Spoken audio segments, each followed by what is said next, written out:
Hi everyone, today we'll be seeing the general introduction to heat transfer. As you're aware, heat is a transient form of energy. It crosses the boundaries of a system due to a temperature difference between the system and its surroundings, which means that temperature difference is the driving force for heat transfer to take place. As per the famous Clausius statement of second law of thermodynamics, it always flows from high temperature regions to low temperature regions, typically from a furnace to the atmosphere, from outside air to the refrigerator. This figure clearly demonstrates the very definition of heat. If we take a system at some temperature T1 and surrounding temperature is T2, and we have T1 different from T2, then some sort of energy interaction will take place between the system and its surroundings, which we call it as heat. Whether heat is going out or coming in depends upon whether we have a hot system, cold environment, or cold system, hot environment. In other words, when I say T1 different from T2, we'll be having two alternatives, T1 more than T2, T1 less than T2. If T1 is more than T2, system will lose heat. System could be a furnace, system could be a boiler dome. Then second alternative, T1 less than T2, then system will gain the heat. System could be a refrigerator, system could be a cold chamber. So this figure clearly illustrates the direction of heat transfer. Always hot system will lose the heat to the surroundings and the cold one will gain the heat.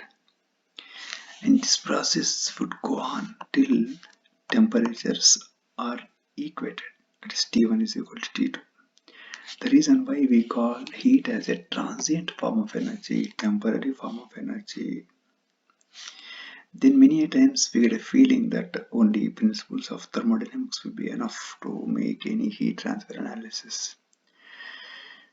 But thermodynamic principles are essential, not sufficient, due to various reasons which are tabulated over here by way of comparison of thermodynamics and heat transfer. First, time. In thermodynamics, time has no role to play, because in thermodynamics we deal with systems in equilibrium, whereas time is a very crucial parameter in heat transfer. Then status of the system should be always in equilibrium with its surroundings in all thermodynamic analysis. In heat transfer it must be non-equilibrium with its surroundings. When it's a non-equilibrium, temperatures must be different. Then application, thermodynamic principles are definitely essential, not sufficient. So heat transfer principles would supplement the principles of thermodynamics. Then basis for the development of thermodynamics is natural observations, whereas heat transfer you will be depending upon the rate equations. And main objective of thermodynamic analysis is to estimate the magnitude of heat transfer in joules or kilojoules. Whereas heat transfer, your objective is to get the rate of heat transfer in watts or kilowatts. In thermodynamics, we deal only with the end states, whereas in heat transfer, we deal with the entire phenomenon. And in thermodynamics, all the processes should be reversible in nature.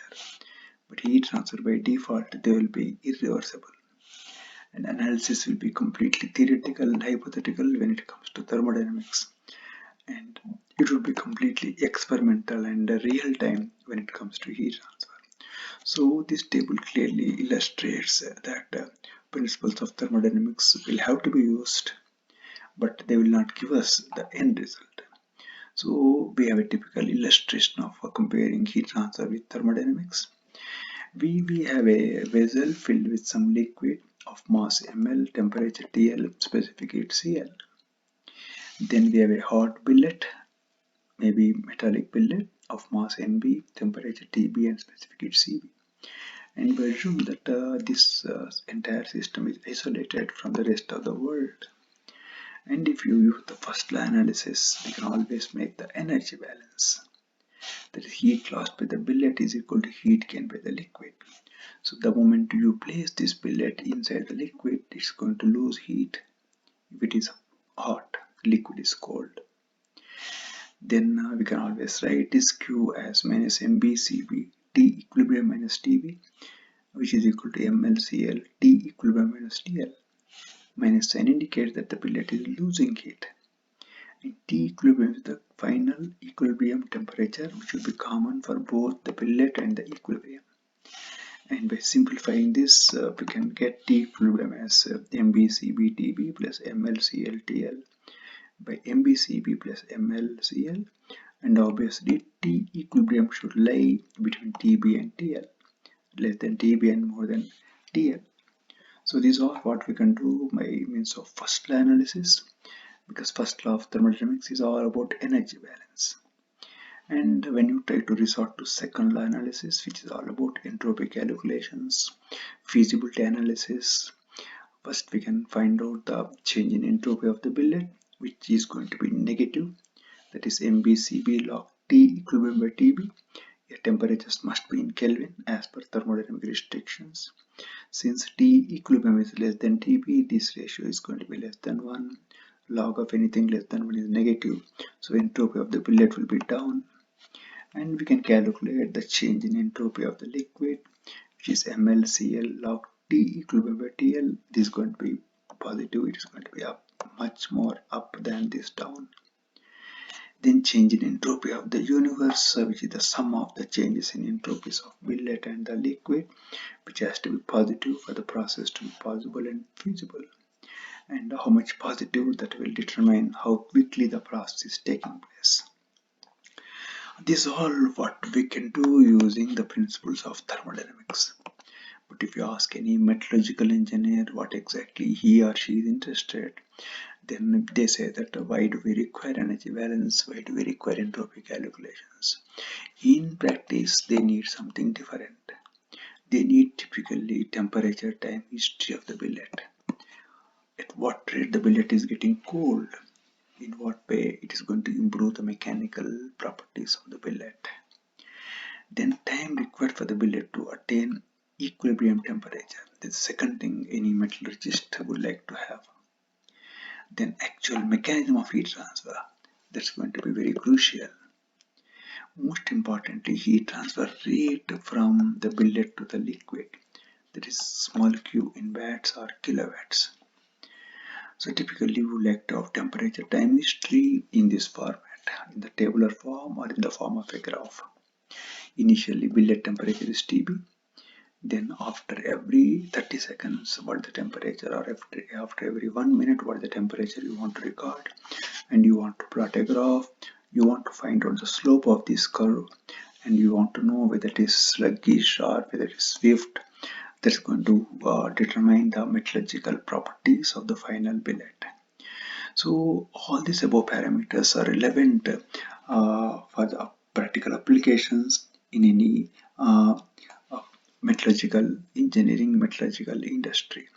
So the principles of heat transfer will be supplementing those of thermodynamics in order to have a complete analysis of any problem. At the same time, energy balance and feasibility analysis have to be done, but they will not give us the end result. Hence, we can conclude that principles of thermodynamics are essential but not sufficient. To supplement the principles of thermodynamics, we are going to use the laws of heat transfer as effectively as possible. Therefore, in order to understand the subject heat transfer, you need to have a firm grip over the principles of thermodynamics, particularly the first law of thermodynamics, then second law of thermodynamics.